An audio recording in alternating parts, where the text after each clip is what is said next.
Hey everyone, कैसे हो आप सब। तो आज मैं एक्सप्लेन कर रही हूँ एपिसोड नंबर 7, जिसके पहले ही सीन में हम देखते हैं कि बैरी एक डंडे के सहारे चल रहा होता है, क्योंकि जैसा कि हमने पिछले एपिसोड में देखा था, जूम ने उसकी हालत बहुत ही खराब कर दी थी, जिसकी वजह से कि वो काफी घायल हो चुका था और उसे चलने में भी दिक्कतें आ रही थी। क्योंकि बैरी का घाव बहुत ही जल्दी रिकवर हो रहा था, इसलिए वो इस वक्त चल भी पा रहा था। पर चूंकि हमने पिछले एपिसोड में देखा था, बैरी हिल तक नहीं पा रहा था, पर ये जल्दी जल्दी से ठीक होता है, इसलिए अब वो थोड़ा चल पा रहा है, पर इतना भी नहीं चल पा रहा है कि वो बिना किसी सहारे के चल पाए, इसलिए अब वो व्हील चेयर के सहारे इधर उधर जा पा रहा था। और फिर कैथलीन से उदास होते हुए पूछता है कि मैं कब तक ठीक हो पाऊंगा।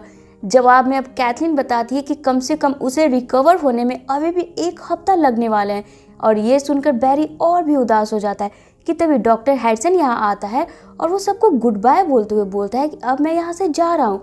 अब ये सुनकर किसी को तो कोई फर्क नहीं पड़ता, पर वहीं कैथलीन इसे रोकने की कोशिश करती है और उसे बोलती है कि हमें अभी भी तुम्हारी जरूरत है, तुम ऐसे हमें अकेला छोड़कर नहीं जा सकते हो। पर यहाँ हम देखते हैं डॉक्टर हैडसन को भी इन सारी बातों से कोई फर्क नहीं पड़ता और वो वहाँ से चला जाता है। तब कैथलीन भी अपने सारे टीम को बोलती है कि तुम लोग ऐसे बिहेव कैसे कर सकते हो, हमें सच में उनकी जरूरत है।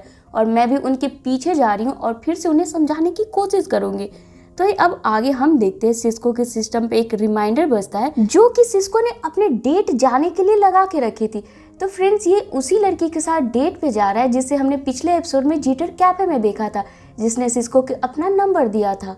जिसके बाद कि अब सिस्को भी अपने डेट के लिए निकल जाता है। तो वहीं अब हम बैरी को देखते हैं, जो कि उदास बैठा होता है और तभी उसे पैटी का कॉल आता है, जिसे कॉल रिसीव करने के बाद वो साइड में आकर बातें करने लगता है। जहाँ पैटी इससे तबीयत के बारे में पूछती है, तब बैरी दंग हो जाता है। तब पैटी बोलती है कि मुझे जोए ने बताया कि तुम्हारी तबीयत काफ़ी ख़राब है और इसलिए तुम कुछ दिनों तक घर से बाहर नहीं आ पाओगे। तो फ्रेंड्स, यहाँ पैटी अभी तक ये नहीं जानती थी कि बैरी ही फ्लैश है और पैटी अभी बस बैरी की हालचाल लेने के लिए बस कॉल करी थी। तो ये दूसरी तरफ हम डॉक्टर हैडसन को एक रेस्टोरेंट में बैठकर ब्रीच के बारे में स्टडी करते देख पाते हैं, ताकि वो अपने अर्थ पे इजिली वापस जा सके।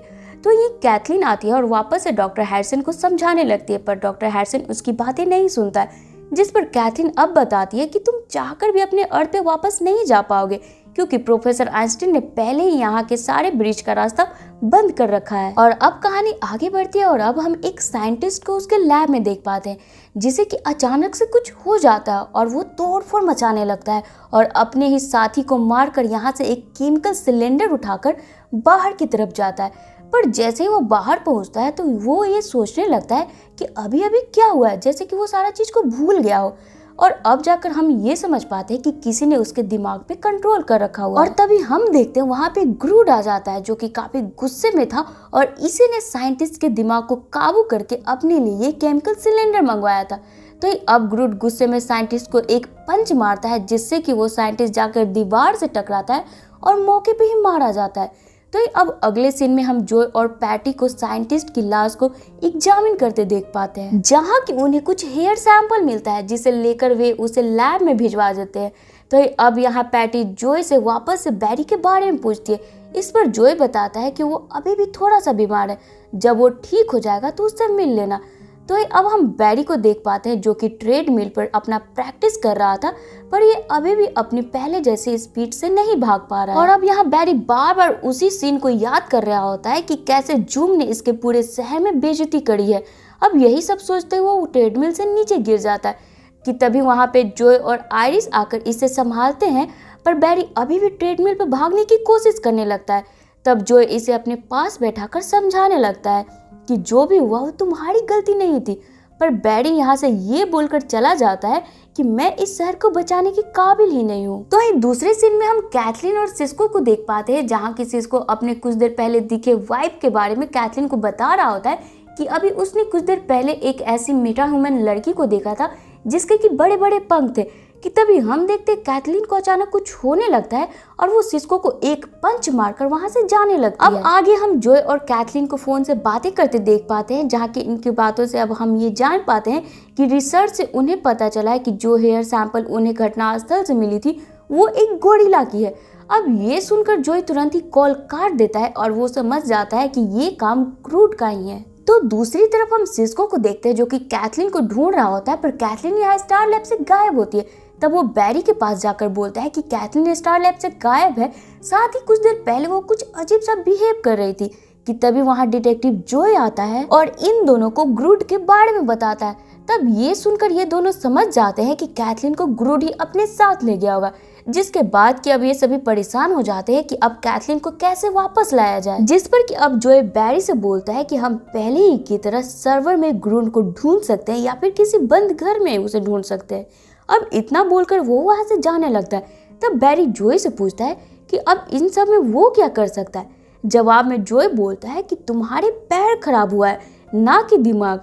अपना दिमाग इस्तेमाल करो और कैथलीन के बारे में पता लगाओ। और इतना बोलकर अब जोय यहाँ से चला जाता है। तो वहीं दूसरी तरफ एक बंद घर में हम कैथलीन को देखते हैं, जिसकी अब आंख खुलती है। तभी इसके पास ग्रूड होता है और जो आकर अब कैथलीन से पूछता है कि वो इस तरीके से विशाल या फिर इसे इस तरीके की शक्तियाँ कैसे मिली। जिस पर अब कैथलीन उसे बताती है कि शायद तुम पर पार्टिकल एक्सप्लोजन का असर हुआ होगा। अब ये सुनकर ग्रूड कैथलीन से बोलता है कि तुम वापस से एक बार फिर से पार्टिकल एक्सप्लोजन करो। क्योंकि फ्रेंड्स यहाँ पे ग्रूड कैथलीन को पसंद करता था और वो कैथलीन को वापस से पार्टिकल एक्सप्लोजन इसलिए करने बोलता है ताकि कैथलीन भी इसी तरह के बन जाए और फिर दोनों साथ में रहने लगे। अब यहाँ ग्रूड के मुंह से अपने लिए ऐसी बात सुनकर कैथलीन काफी ज्यादा डरने लगती है। तो ये दूसरी तरफ हम लोग बैरी को फिर से ट्रेडमिल पर भागते देखते हैं, जहाँ की इसकी पावर थोड़ी सी आती है, पर यहाँ वापस से बैरी हिम्मत हारकर बैठ जाता है। कि तभी आयरिस यहाँ बैरी के पिता को अपने साथ लेकर आती है ताकि बैरी को कुछ हिम्मत मिल सके। तो ही अब अचानक अपने पिता को देखकर बैरी काफी ज्यादा खुश होता है। तो वही दूसरे रूम में हम सिस्को और डॉक्टर हैडसन को आपस में बातें करते देख पाते हैं, जहाँ की सिस्को डॉक्टर हैडसन को पुराने वाले हैडसन के बारे में बता रहा था कि कैसे उन्होंने ग्रूड पर एक्सपेरिमेंट करे थे, जिसे सुनकर कि डॉक्टर हैडसन को एक आइडिया आता है कि जिसके बारे में हमें थोड़ी देर के बाद पता चलेगा। अब इन दोनों के बातों के क्रम में ही इन्हें ग्रूड का लोकेशन भी मिल जाता है। तो हेनरी बैरी को समझाने लगता है कि हिम्मत उसे नहीं हारना चाहिए क्योंकि इसका कोई फायदा नहीं होगा। पहले तो बैरी इसकी बातें नहीं समझता, पर जब हेनरी इसे बताता है कि जब नोरा की मौत हुई थी तो किसी को हेनरी पर भरोसा नहीं था, पर एक 11 साल के बच्चे को हेनरी पर भरोसा था कि इन्होंने नोरा की जान नहीं ली होगी। और वो छोटा बच्चा और कोई नहीं बल्कि बैरी था। अब बैरी समझ जाता है कि उसके पिता आखिर क्या कहना चाह रहे हैं। कि तभी हम वहां देखते हैं रिवर्स फ्लैश आ जाता है। अब जिसे देखते ही बैरी उस पर हमला कर देता है और साथ ही उसका गला दबाने लगता है। कि तभी वहां बीच में सिस्को आ जाता है और उसे छुड़ाने लगता है। और फिर सिस्को बैरी को बताता है कि ये डॉक्टर हैडसन है और ये इनका एक प्लान है जिसके जरिए कि वे कैथलीन को बचा सकते हैं, क्योंकि डॉक्टर हैडसन को ग्रूड अपने पिता की तरह मानता था, इसलिए वो इन्हें भी नुकसान नहीं पहुंचाएगा और ये ग्रूड के पास जाकर आसानी से कैथलीन को बचा ले आएगा। अब ये सुनकर ये सभी प्लान के लिए राजी हो जाते हैं। इसके बाद की अगले सीन में हम सिस्को और डॉक्टर हैडसन को उसी बंद बिल्डिंग की तरफ जाते देख पाते हैं। कि जैसे ही डॉक्टर हैडसन उस बिल्डिंग के पास पहुंचता है, ग्रूड इन्हें देखकर काफी दंग रह जाता है और फिर डॉक्टर हैडसन से पूछता है कि तुम तो मारे गए थे ना। अब जवाब में यहाँ हैडसन ग्रूड को यह यकीन दिलाता है कि ये असली वाला ही डॉक्टर हैडसन है और साथ ही उसे अपनी बातों में उलझाने की कोशिश कर रहा होता है और साथ ही कैथलीन को अब ये इशारा करता है कि वो साइड से निकल जाए। कि तभी इन बातों के दौरान ही हम ग्रूड को देखते हैं, जो कि डॉक्टर हैडसन पे अब उसे शक हो जाता है और जिसके बाद कि अब ग्रूड यहाँ डॉक्टर हैडसन पे हमला करके उसे साइड में फेंक देता है। पर यहाँ डॉक्टर हैडसन वापस से खड़ा हो जाता है और ग्रूड पर चिल्लाकर बोलता है कि तुम पागल हो गए हो, तुम्हें समझ में नहीं आ रहा है, मैं ही तुम्हारा पिता हूँ। और ये बोलते वो ग्रूड के थोड़ा और करीब आता है और उसे एक बेहोश होने की इंजेक्शन दे देता है। और अब जैसे ही यहाँ पे ग्रूड बेहोश होकर गिरता है, यहाँ से ये तीनों यानी सिस्को, डॉक्टर हैडसन और कैथलीन भाग निकलते हैं और भागकर वापस से स्टार लैब पहुंचते हैं, जहाँ की अब कैथलीन डॉक्टर हैडसन का मरहम पट्टी कर रही होती है, क्योंकि जब ग्रूड ने इसे फेंका था तो इसे काफी चोट लग गई थी। तो अब कैथलीन सबको ग्रूड के बारे में बताती है कि उसकी बातों से मुझे ऐसा लगा कि जैसे उसे बस एक फैमिली चाहिए। इस पे अब डॉक्टर हैडसन ग्रूड को अर्थ 2 पर भेजने को बोलता है, क्योंकि उसके मुताबिक अर्थ 2 पर ग्रूड के जैसे ही और भी गोरिल्ला मौजूद थे, जिस पर कि अब सभी मान जाते हैं।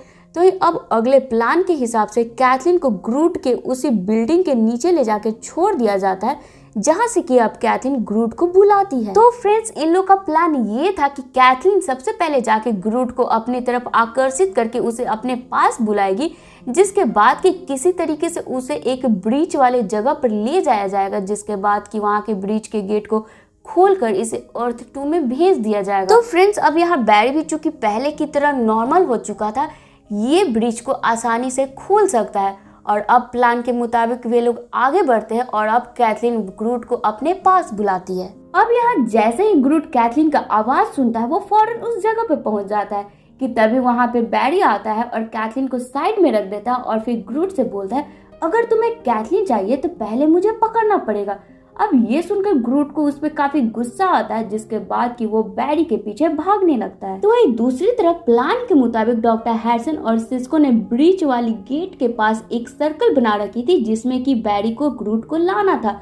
अब जैसे ही उस वाले सर्कल में बैरी पहुंचता है, उसके पीछे ग्रूट भी आ जाता है, पर यहाँ से बैरी को भाग निकलना था, पर बैरी वहां से भाग नहीं पाता क्योंकि वापस से उसे उसकी जूम के साथ हुई लड़ाई की याद आ जाती है और वो उसी में खो जाता है, जिसके बाद कि अब ग्रूट बैरी को पकड़ लेता है और उसकी बहुत ज्यादा पिटाई करने लगता है। कि तभी हम कैथरीन को देखते हैं, वो उस जगह पे आ जाती है और ग्रूट को बोलती है, तुम जैसा बोलोगे मैं वैसा करूंगी, बस फ्लैश को छोड़ दो।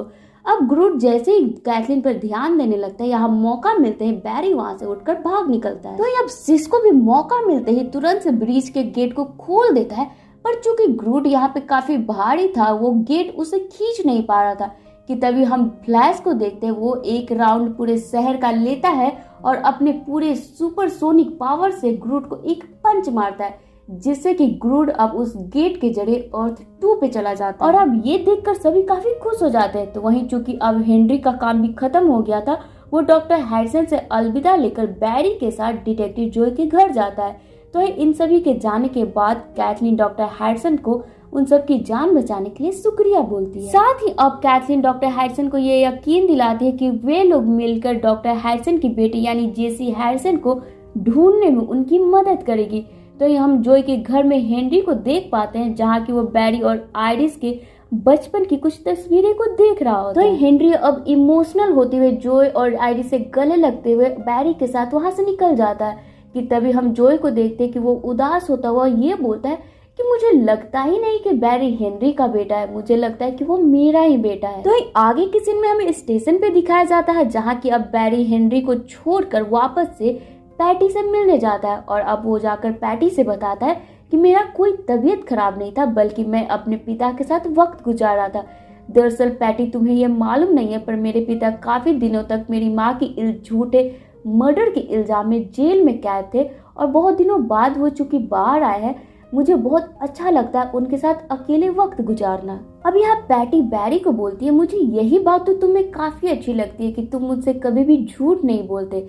जिसके बाद कि अब वे दोनों एक दूसरे को किस करते हैं। तो अब आगे के सीन में हम सिस्को को देख पाते हैं, जो कि एक बार फिर से केंद्रा के पास आता है और उसे अपने पिछले बार के लिए सॉरी बोलता है और साथ ही उसके लिए ढेर सारे फूल और चॉकलेट्स भी लाता है। जिसके बाद कि अब ये दोनों एक दूसरे को किस करते हैं। कि तभी यहाँ हम देखते हैं सिस्को को एक और वाइब आती है और वो देखता है कि पिछली बार जिसने एक लड़की को देखा था जिसके बड़े पंख थे, वो और कोई नहीं बल्कि केंद्रा ही है। पर यहाँ हम देखते हैं सिस्को इस बार अपने वाइफ्स पे उतना ज्यादा ध्यान नहीं देता है और वो बस केंद्रा को किस करता है। उसके बाद वे दोनों बैठकर बातें करते हैं। तो अब एपिसोड के आखिर में हम ग्रूट को देखते हैं, जो कि अब अर्थ 2 पे पहुंच चुका है और ग्रूट देखता है कि वो एक घना जंगल में पहुंच गया है, जहाँ के बहुत ही बड़े बड़े गोरिल्ला के स्टैचू बने हुए हैं। अब ये सब देख कर ग्रूट बहुत ही जोर से चिल्लाता है और इसी के साथ ये एपिसोड यहीं पे खत्म हो जाती है। तो फ्रेंड्स, ये थी मेरी आज की वीडियो। अगर आपको पसंद आई हो तो वीडियो को लाइक और शेयर जरूर कर ले। साथ ही आप हमारे दूसरे चैनल को भी सब्सक्राइब कर सकते हो, जहाँ पे आपको देखने मिल सकती है बहुत ही बेहतरीन सीरीज, जिसका लिंक आपको डिस्क्रिप्शन बॉक्स में मिल जाएगा। तो चलिए अब फिर मिलते हैं अपने नेक्स्ट वीडियो में। Till then take care and bye bye.